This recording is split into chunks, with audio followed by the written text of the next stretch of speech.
The Dover Shore, Chapter 1, The Falling Castle. Twilight gently spilled across the throne room, casting long, relentless shadows on walls decorated with memories of valor and loss. A sharp autumn wind howled outside the castle's tall windows, carrying a salty scent from the distant sea. The council chamber of Danu Castle sat high above the Dover Shore. It was built from the weathered limestone bricks that glowed softly under torchlight. Outside, the last traces of daylight clung to the horizon, fading into the deep blue of an early winter night. The vines wrapped around the towering pillars inscribed with runes, while heavy iron scones flickered against the gray walls. Heavy drapes of emerald and gold framed tall windows, open to the scent of sea air drifting from the shore. Outside, waves rolled steadily, their murmurs bending with whispers around the broad war table. Thick parchment maps were spread across the polished oak, where inked rivers and valleys were illuminated by the soft glow of iron scones lining stone walls. Tiny carved pieces marked fearful raiding parties in the Danu villages along the Green Isle southern border. Hands, calloused and scarred from decades of wielding sword and shield, moved these pieces slowly and deliberately. They traced paths and circled vulnerable settlements. Commander Oysen leaned against the table, his knuckles pressing into the warm oak. Their raids grow bolder each night. His words carried the weight of sleepless nights, low and steady. Across from him, Lord Aiden's fingers tapped at the hilt of his dagger. Villages like Donnek and Rathmore report casualties every day. We must act quickly or we risk losing the trust of our people. A heavy pause followed, broken only by the distant howl of the wind against castle walls. Some at a table exchanged glances, searching for conviction in each other's eyes. Others sat stiffly, jaws clenched, absorbing the grim reality.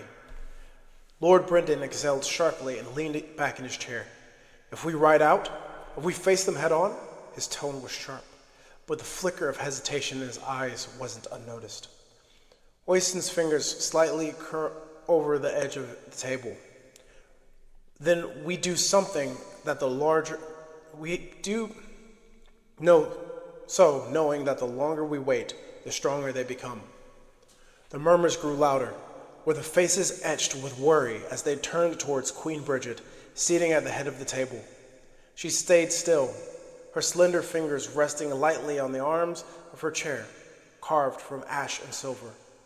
She wore a simple gown dyed with a deep forest green, reflecting her people's spirit. Her bronze hair cascaded around her sharp cheekbones and piercing blue eyes. Despite her ageless presence, her face showed youthful energy of a woman determined to protect her kin. We cannot scatter our forces, Lord Aiden warned, his deep voice full of authority. His face weathered by a dozen campaigns, leaned forward with urgency. We cannot afford to lose the South. A counterattack must be decisive. Commander Finian shifted, adjusting small ivory pieces into new positions. Fortifying our strongest villages is our best strategy. It slows their advance and demonstrates strength without spreading us thin.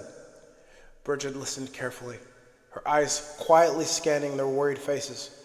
Her fingers gently traced the intricate pattern etched in the gold edge of the table, its cool metal grounding her as she considered their advice. The walls around them whispered stories from embroidered scenes of warriors long gone. Threads of crimson and emerald depicted legends that have now turned into myths. Their colors shone brightly even in the dim room, contrasting with the somber faces weighing the fate of battles yet to come. Queen Bridget rose slowly, her emerald gown flowing subtly with each move. Her eyes quickly looked upward, waiting for guidance. Her gaze moved over each face, trusted advisors and warriors who had stood by her through years of peace and war alike. The Firbolg test our resolve, Queen Bridget said evenly, her voice firm but gentle, capturing the room's attention effortlessly. They seek weakness, and they will find none. The commanders straightened as she spoke, their respect evidenced in silent nods. "What do you suggest, my queen?" Finian asked respectfully, his eyes searching her expression for answers. She moved closer, her fingertips brushing the map, feeling the weight of every inked line marked threatened villages. Bridget leaned slightly forward, her dark curls catching in the golden light. Her voice remained calm and deliberate. "We reinforce the south, yes, but we send smaller, more agile forces. Draw the Firbolg further inland, spread their numbers thin, then strike decisively at their flank." Her words flowed across the table, sparking nods of agreement and boosting the general's confidence. Lord Aidan narrowed his eyes, considering carefully. "It's risky, but it may catch them off guard, yet it demands precise timing." Holding his gaze, she replied with a steady voice, "That's exactly what will succeed." Commander Finian traced his fingers along the southern border of the map. "We'll gather scouts near Donnick and Rathmore. We'll set up strike teams in the Calate Woods. We move swiftly, intercept the riding parties, and push them back across the border." The air in the chamber warmed, the heaviness eased slightly. Bridget's composure reminded of strength. Her face, yet determined, with the firelight softly reflecting in her amber eyes. "Then prepare your men. The safety of the Danube rests with all of you," she instructed, her voice firm and encouraging. They rose, bowing respectfully before filing out of the chamber. The next moment, war horns shattered the fragile calm as they echoed through the ground hall like a thundering, cracking stone. The generals leapt to their feet as the maps scattered across the gold-trimmed oak table. Their eyes turned back toward the heavy double doors thrown open as Cahulan rushed into the chamber.